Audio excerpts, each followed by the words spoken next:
अस्सलाम वालेकुम। मैं हूं शाहिद उल हक और आप देख रहे हैं स्पोफिट यूट्यूब चैनल। फैसलाबाद का मुख्तसर सा विजिट था और वहां पे लायलपुर एथलेटिक्स क्लब के नुमाइंदे और फैसलाबाद डिवीजन के नुमाइंदों से मेरी मुलाकात हुई। फरियाद गुजर साहब, राना साहब, ये वो लोग हैं जो ग्रास रूट लेवल पे किसी भी खेल के लिए बड़े ही अहमियत का हामिल होता है। क्लब जो है वो ग्रास रूट लेवल होता है और इस क्लब को प्रमोट करने के लिए डिविजनल और डिस्ट्रिक्ट स्पोर्ट्स अफसर की अहमियत बहुत ज़रूरी है। हमें जानना कि डिस्ट्रिक्ट स्पोर्ट्स अफसर या डिविजनल स्पोर्ट्स अफसर ही वो अफसर होता है जो किसी भी शहर या इलाके का टैलेंट जो है सामने लेके आता है। और ये क्लब्स होते हैं जहाँ पे रिकॉग्निशन होती है असल में किसी भी एथलेटिक टैलेंट की। मैं हैरान हूं कि फेडरेशंस तो अपने क्लब्स और ग्रास रूट लेवल को इग्नोर कर ही रही और ख़ास तौर पे पाकिस्तान एथलेटिक फेडरेशन। मैंने देखा कि ग्रास रूट लेवल पे जो लोग काम कर रहे होते हैं इनको कोई पजीराई नहीं मिलती, इनके ट्रेनिंग का सिस्टम कोई भी ऐसा डेवलप नहीं हुआ। डिस्ट्रिक्ट और डिवीजन लेवल पे ये जो ऑफिसर्स होते हैं इनके फ़राइज़ में शामिल है कि इन क्लब्स को और इन लोगों को रिकॉग्नाइज करें। इन्हीं की वजह से आप लोगों को जॉब दी जाती है और जॉब में करप्शन आप लोगों से ही स्टार्ट होती है। डिविजनल और डिस्ट्रिक्ट स्पोर्ट्स अफसर्स के लिए मेरा ये खास पैगाम है कि आपकी जिम्मेदारी बहुत ज़्यादा है किसी भी मुल्क में खेलों की तरक्की में। अगर आप इन लोगों को अहमियत नहीं देंगे तो आपकी हैसियत कुछ भी नहीं है। करप्शन डजंट मीन कि आपने पैसा खुर्द बुर्द किया हुआ है, जो कि आप लोग करते हैं। इनफैक्ट सही टैलेंट को सामने ना लाना भी आपकी करप्शन है। आप इस करप्शन से बाज आ जाएं। उस दिन से डरे जिस दिन जो है ना अल्लाह के सामने पेश होंगे। और एक और चीज मैं आपको बताता चलूं, ये ग्राउंड्स और ये जो फैसिलिटीज हैं ये अवाम के पैसे के टैक्स से बनती हैं। इसको मेंटेन करना आपका फर्ज है और इसके लिए भी आपको टैक्स दिया जाता है। आप लोगों ने ये जो इसके ऊपर पैसे लेने शुरू किए, मुझे ये बताएं कि ग्रास रूट लेवल पे कैसे डेवलपमेंट होगी। मुझे तो ये भी पता चला है कि नेशनल लेवल के प्लेयर्स को भी रोका जा रहा है ग्राउंड में ट्रेनिंग करने के लिए, और ऐसे ऐसे प्लेयर्स जो इंटरनेशनली अवार्ड याफ्ता है, जो कुछ मेडल्स लेके आए हुए हैं। आप किस तरीके से एक गरीब आवाम को ये फैसिलिटीज से रोक सकते हैं? Access to sport is a fundamental right for all, ये यूएन के चार्टर में लिखा हुआ है। और इंटरनेशनल ओलंपिक कमेटी और पाकिस्तान ओलंपिक और पाकिस्तान के तमाम स्पोर्ट्स के इदारे included district and divisional sports officers ये पाबंद हैं इस लॉ के। ये बुनियादी हक है। इस बुनियादी हक से आप किसी को कैसे रोक सकते हैं? सिर्फ इस वजह से कि वो आपके दिए हुए पैसों को नहीं दे सकता। खबरदार हो जाइए। मैं समझता हूं कि अगर आपने अभी तक इस स्पोर्ट्स चैनल को सब्सक्राइब नहीं किया तो सब्सक्राइब कीजिए स्पोफिट यूट्यूब चैनल को, शेयर कीजिए, अपनी ताकत बनाएं, स्पोर्ट्स के लोग ज्यादा से ज्यादा मिल जाएं, जुड़ जाएं हमारे इस चैनल के साथ और शेयर कीजिए, कमेंट कीजिए। चलते हैं जो बातें फैसलाबाद डिवीजन के और लायलपुर एथलेटिक क्लब के नुमाइंदों ने की हमसे। जी बिस्मिल्लाहिर्रहमानिर्रहीम। मैं हूं शाहिद उल हक और आप देख रहे हैं स्पोफिट यूट्यूब चैनल। मेरे साथ इस वक्त मौजूद हैं मोहम्मद फरियाद अली गुजर साहब, जो सेक्रेटरी हैं फैसलाबाद डिवीजन के एथलेटिक्स के, जबकि इनके साथ मियां आतिफ साहब हैं जो डिस्ट्रिक्ट सेक्रेटरी हैं फैसलाबाद के, जबकि एग्जीक्यूटिव मेंबर हैं राना जुल्करनैन साहब। फैसलाबाद में आज हम लोग जो बात करेंगे एथलेटिक्स पे और प्लस हमारी कोशिश होगी कि हम लोग ओवरऑल स्पोर्ट्स पे भी, क्योंकि एथलेटिक्स के अलावा फैसलाबाद बहुत सारी गेम्स में बहुत अच्छी कारकर्दगी दिखा चुका हुआ है, और मैं समझता हूँ कि पाकिस्तान के उन डिवीजन्स में शुमार होता है जो टॉप 3 डिवीजन्स हैं, और पंजाब में देखा जाए तो ये टॉप 2 डिवीजन्स में आ जाता। फरियाद भाई अस्सलाम वालेकुम। जी वालेकुम अस्सलाम। फरियाद भाई मुझे ये बताइए कि एक तो थोड़ा सा आप अपने मतलब बता दीजिए कि फैसलाबाद के लोग तो यकीनन आपके मतलब जानते हैं, लेकिन मैं चाहूँगा कि हमारे व्यूअर्स को पता चले कि फैसलाबाद डिवीजन में फरियाद अली गुजर साहब का तारुफ क्या है। जी तारफ़ तो हमारा ये है कि बेसिकली हम एक मतलब एथलेटिक्स से जुड़े हुए हैं। एथलेटिक्स मदर ऑफ गेम है। तो हम एज ए लॉन्ग रेसर 2001 में 128 किलोमीटर रन किया इस्लामाबाद में। कर्नल हनीफ मलिक सेक्रेटरी होते थे फेडरेशन के तब। इसके अलावा बहुत सारी छोटी मोटी अचीवमेंट है हमारे पास। तो ये हम फैसलाबाद में 2015 से लेके ऑनवर्ड हम एक विजन लेके चल रहे हैं कि नई नस्ल को हमने स्पोर्ट्स एथलेटिक्स की तरफ लाना है। उसमें बच्चियां और बच्चों को हम एक क्लब भी रन कर रहे हैं लाइपुर एथलेटिक्स क्लब के नाम से। एक और क्लब बनाने जा रहे हैं जो कमालिया के अंदर हम बनाएंगे, और इस तरह फैसलाबाद में जितने भी क्लब हैं उनको हम एसोसिएशन के प्लेटफॉर्म से मौके देते हैं कि बच्चे जो है ना वो एथलेटिक्स कर सकें, उनको इवेंट ऑर्गेनाइज करके देते हैं। ठीक है। फरियाद भाई ये बताएं कि इस वक्त जो एथलेटिक्स के आपके जो टॉप स्टार्स हैं उनसे रिलेटेड, और प्लस आप बताएंगे कि यहाँ पे एज ए सेक्रेटरी आपको क्या क्या मसाइल देखने पड़ रहे हैं। देखिए पहली बात तो ये है कि यहाँ पे फैसलाबाद के अंदर जो पॉलिटिक्स है, जितनी ज़्यादा गेम है यहाँ पर फैसलाबाद में एथलेटिक्स है या दूसरे स्पोर्ट्स हैं, उनको सामना हमारे स्पोर्ट्स डिपार्टमेंट से ही है। उन्होंने यहाँ पर पैरल विंग बनाई हुई है, और बल्कि मजायका की इस बात ये है कि यहाँ पर 2 डिविजनल स्पोर्ट्स अफसर हैं। उन्होंने एक एथलेटिक्स क्लब बाकायदा बनाया हुआ है, एक उनका चेयरमैन बना हुआ है और एक उनका प्रेसिडेंट बना हुआ है। तो ये एक डिविजनल स्पोर्ट्स अफसर का क्राइटेरिया नहीं है, और ये कानून की भी वायलेशन है कि इक्वल स्पोर्ट्स सबको मिलनी चाहिए। इक्वल स्पोर्ट्स में जो फैसिलिटीज है वो सबको मिलनी चाहिए। यहाँ पे 15-20 क्लब जो रन कर रहे हैं वो अपने आप को यतीम महसूस करते हैं। तो हम उनको फेस करते रहते हैं इन चीज़ों को। बहुत सारी चीज़ों के लिए हम फाइट भी कर रहे हैं। जैसे यहाँ पे एक ट्रैक है जो टाटन ट्रैक है, उस पर फीस लगी हुई है, हम उसको हटाने के लिए कोशिश कर रहे हैं, और डिविजनल अफसर उसको और बढ़ाने के चक्कर में लगे हुए हैं कि अगर 6500 रुपया दे रहे हैं मंथ का, तो आप ऐसा करें आप 10,000 कर दें। अच्छा, तो ये एक बड़ी एक बंदे का 3500 रुपया चार्ज कर रहे हैं। 2500 पहले चार्ज कर रहे थे, अब 6500 रुपया चार्ज कर रहे हैं। 6500 जी ठीक है। और अगर आपके पास नहीं है तो आप ग्राउंड में नहीं आ सकते।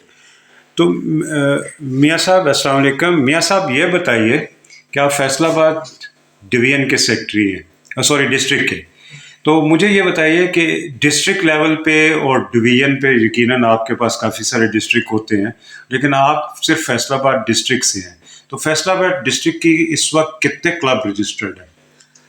बिस्मिल्लाहिर्रहमानिर्रहीम। वो 7 to 8 क्लब जो हैं वो प्रॉपर वर्किंग पोजीशन में जो हैं काम कर रहे हैं। ठीक है। और यहाँ से वो नर्सरी पैदा हो रही है जो कि नेशनल लेवल तक जो है वो अचीवमेंट्स जो है वो कर रही हैं।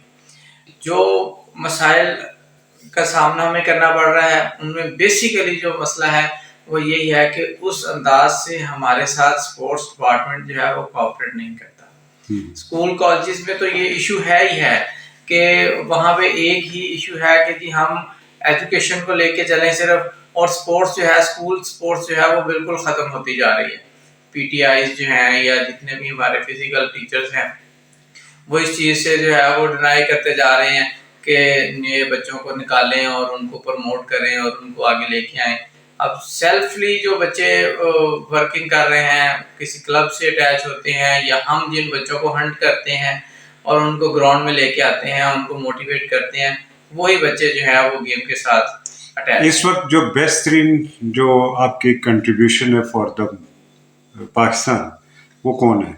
इस वक्त हमारे अभी फैसलाबाद डिस्ट्रिक्ट फैसलाबाद अभी रिसेंटली, मैं ज्यादा दूर नहीं जाता, रिसेंटली ट्रैथलन हुई है, उसमें जो है फैसलाबाद से हमारा प्लेयर है मेरे ही क्लब का, लाइपुर एथलेटिक्स क्लब का लाला वकास, मोहम्मद वकास जो है उसने जो है उसको विन किया है। इसी तरीके कार से अभी जो लास्ट टाइम सैफ गेम्स के लिए जो ट्रायल हुए हैं उसमें लालपुर एथलेटिक्स क्लब का बच्चा मोहम्मद सुहेब शाहिद जो है उसने अचीव किया और उसमें वो सिलेक्ट हुआ क्रॉस कंट्री के लिए 5000 और 10,000 मीटर के लिए।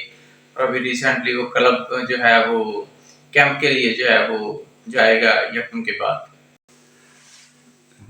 राना जुल्करनैन साहब, जनाब ये बताएं कि आप तो एग्जेक्टिव मेंबर हैं, एक तो थोड़ा सा आप अपना मुतलिक बताएंगे और दूसरा ये मुझे बताएं कि इस वक्त जेंडर्स इक्वलिटी पे दुनिया चल रही है। आपने देखा होगा कि पेरिस ओलंपिक में इस वक्त 50% खवातीन की पार्टिसिपेशन थी, तो आने वाले दिनों में ये लाजिम हो जाएगा कि हमने 20% बच्चियाँ लेके जानी है हर गेम्स में। तो एथलेटिक्स में क्या इस तरह की कोई डेवलपमेंट्स हो रही हैं फैसलाबाद में? अस्सलाम वालेकुम जी। मेरा नाम तो आपको पता ही राना जुल्करनैन है और लालपुर एथलेटिक्स क्लब का मैं फाइनेंस सेक्रेटरी हूँ। थोड़ा सा ऊंचा बोलिए। एग्जेक्टिव मेंबर हूँ फैसलाबाद डिविजनल एसोसिएशन का। तो जो आपने बात की है कि ये बच्चियों की पार्टिसिपेशन की, फैसलाबाद में बहुत पोटेंशियल है बच्चों और बच्चियों दोनों के हवाले से। बच्चियां तो माशाल्लाह बच्चों से भी ज्यादा जो है ना यहाँ पे है। लेकिन अभी फरियाद भाई ने जो बात की है कि हमारा जो गवर्नमेंट की सतह पे ना हमें प्रॉपर जो है ना वो सहूलियत नहीं मिल रही। तो हमारे पाकिस्तान में जो एथलेटिक्स में बच्चियां जो है ना फैसलाबाद की, मेरा ख्याल पूरे पाकिस्तान में टॉप पे फैसलाबाद की बच्चियां हमेशा आती हैं ऑलमोस्ट। तो यहाँ पे बहुत ज्यादा पोटेंशियल है, लेकिन मसला सिर्फ ये है कि बच्चे मोस्टली गरीब घरों से होते हैं तो गवर्नमेंट उन्हें सपोर्ट नहीं करती। बच्चियों में फैसलाबाद में बेस्ट तरीन एथलीट कौन सी है यहाँ पे? बच्चियों में माशाल्लाह बहुत से नाम है जी। हमारे सीनियर भी है, हमारे बल्कि क्या मोहल्ले की जीनत वापडा की बहुत अपना शॉर्ट पुट में उसका रिकॉर्ड है पाकिस्तान का। अच्छा, माशाल्लाह। तो कबड्डी की टीम में भी वो खेल रही है जी माशाल्लाह, पाकिस्तान कबड्डी में भी। अच्छा, तो ये तो हमारा लोकल सतह पे जहाँ पे हम रहते हैं मोहल्ले की बात कर रहे हैं। इसके अलावा हमारे ओलंपियंस हैं फैसलाबाद से माशाल्लाह, इतना इनका टैलेंट है फैसलाबाद में। फैसलाबाद डिवीजन तो खैर हॉकी की वजह से भी बहुत ज्यादा मशहूर है, खास तौर पे आपका जो गोजरा है। देखें जी, हॉकी देख लें, हमारी कबड्डी देख लें, मोस्टली फैसलाबाद की टीम ही बनती है। जी जी, वॉलीबॉल में बड़े अच्छे, वॉलीबॉल, कबड्डी, क्रिकेट, इसमें बहुत सारे नाम आए। फरियाद, मैं आपसे पूछना चाहूँगा कि आप तो लालपुर एथलेटिक्स क्लब के चेयरमैन भी है और यकीनन लालपुर एथलेटिक क्लब ने जो है ना बड़ी अच्छी कंट्रीब्यूशंस की है। ख़ास तौर पे अभी आपने बताया कि ट्रायथलन में जो इस वक्त बच्चा वकास है वो आपके ही क्लब से है। मज़ीद क्या बताना चाहेंगे कि इस क्लब को आप कैसे मज़ीद आगे बढ़ाएंगे और फैसलाबाद डिवीज़न को कैसे इम्प्रूव करेंगे?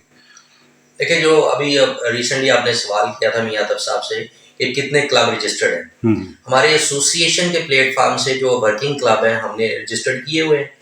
अब एक विजन आया था पंजाब स्पोर्ट्स बोर्ड से कि तमाम गेमों के क्लब रजिस्टर्ड किए जाए। ठीक है। तो अब यहाँ पर हमारे साथ जो नाइंसाफी हुई है कि जो बच्चे ऑलरेडी एथलीट क्लब हम चला रहे थे उनमें फर्दर नाम लूंगा तो 15-20 नाम हो जाएंगे, तो उनके क्लबों को रजिस्टर नहीं कर रही थी डिस्ट्रिक्ट गवर्नमेंट, क्योंकि वो तहसील स्पोर्ट्स अफसर के अंडर उसको फिल करना था फॉर्म को, फिर उसको सबमिट उन्होंने करना था।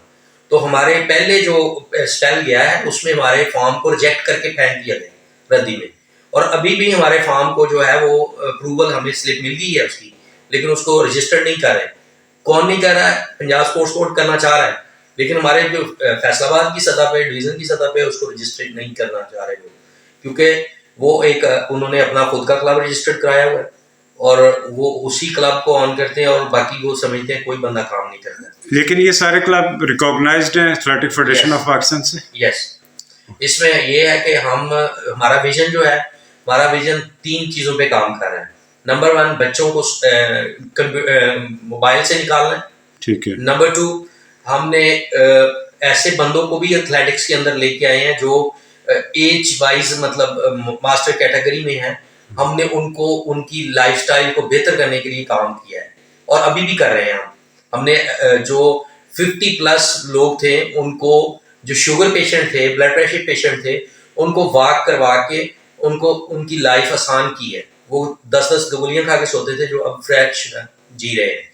तो इस तरह हम बच्चों को जो करवा रहे हैं या बच्चियों को करवा रहे हैं, हमारा मकसद ये है कि उनको एक तो एजुकेशन में फैसिलिटेट करें, क्योंकि जो भी बच्चा आता है गेम के लिए वो एक मिडिल क्लास और गरीब घराने से आते हैं, और दूसरी जो अपर क्लास है वो तो गेम करती नहीं है। आई थिंक वो करती है तो कोई, मुझे नहीं पता कौन सी गेम करती है। तो हम उन बच्चों को एजुकेशन में फैसिलिटेट कर दें कि उनको स्कॉलरशिप या एजुकेशन लेके दें, प्लस उनको ये मोबाइल की गेम से बाहर निकालें, ई गेम से बाहर लेके आएँ और ग्राउंड में लेके आएँ। ये हमारा विजन है। इसको हमने 2015 से स्टार्ट किया है, ऑनवर्ड चलते आ रहे हैं। तकरीबन 50 प्लस हमने बच्चियां और बच्चे जो है ना प्रोड्यूस किए हैं, जो नेशनल लेवल पे पहुंच चुके हैं। वो मुख्तलिफ डिपार्टमेंट में भी जा रहे हैं बच्चे। अभी हमारा बच्चा रिसेंटली एक आर्मी में हुआ है, फिर एयरफोर्स में भी एक बच्चे के कागजात जो जमा हुए हैं, और इसी तरह पुलिस में हमारे बच्चे हुए हैं। तो इस तरह हम कोशिश कर रहे हैं कि बच्चों को इस तरफ लाएं ताकि वो इस माशरे में अपना नाम पैदा कर सकें। बहुत शुक्रिया फरियाल जी, आपका, थैंक यू। आतिफ साहब आपका और राना साहब आपका। शुक्रिया। और इंशाल्लाह हम लोग देखते हैं कि ज़िम्मेदार इस पे क्या अपना एक्शन लेते हैं, क्योंकि आपके मसाइल डायरेक्टली पंजाब स्पोर्ट्स बोर्ड से रिलेटेड है। मैं भी यहाँ पे दरख्वास्त करूँगा ज़िम्मेदारों से कि अगर वो ग्रास रूट लेवल पे डेवलपमेंट करना चाहते हैं तो इन स्पोर्ट्स अफसर्स को लगाम दें, ताकि वो सही ट्रैक पे हर किसी की हौसला अफजाई कर सकें जो कि ख़ास तौर पे स्पोर्ट्स की ग्रास रूट को डेवलप करना चाहते हैं। बहुत शुक्रिया जी। Thank you. अल्लाह हाफ़िज़। आपने देखा कि लायलपुर एथलेटिक क्लब की कंट्रीब्यूशन जो है वो पाकिस्तान लेवल पे बहुत आला है। ट्रायथलॉन में उन्होंने अपने चैंपियंस बना दिए हैं, लॉन्ग डिस्टेंस रन में वो लोग आगे आगे हैं, और सबसे बड़ी बात यह है कि फैसलाबाद में जो फैसलाबाद में जो ये और सबसे बड़ी बात यह है कि वो फैसलाबाद में एक हर साल मैराथन रेस करवाते हैं, जिसमें पूरा फैसलाबाद एंजॉय करता है, जिसमें रिक्रिएशनल रन भी होता है और फुल मैराथन भी होती है। सपोर्ट कीजिए फैसलाबादियों इनको। ये वो लोग हैं जो ग्रास रूट लेवल पे आपकी डेवलपमेंट कर रहे हैं, आपके बच्चों का तहफ़्फ़ुज़ कर रहे हैं, आपके बच्चों को नशे से दूर कर रहे हैं। और नशा सिर्फ हेरोइन और सिगरेट का नहीं है भाई, आजकल सबसे बड़ा जो वायरस नशा है वो है मोबाइल का। मोबाइल में गेमिंग और खराफात देखने से बेहतर है बच्चों को मैदान में भेजें। सब्सक्राइब कीजिए स्पोर्टफिट यूट्यूब चैनल को और इसको शेयर कीजिए। अपनी खेलों की कम्युनिटी को ज़्यादा मजबूत करें और अपने कमेंट से ज़रूर आगाह करें। Thank you very much. अल्लाह हाफ़िज़।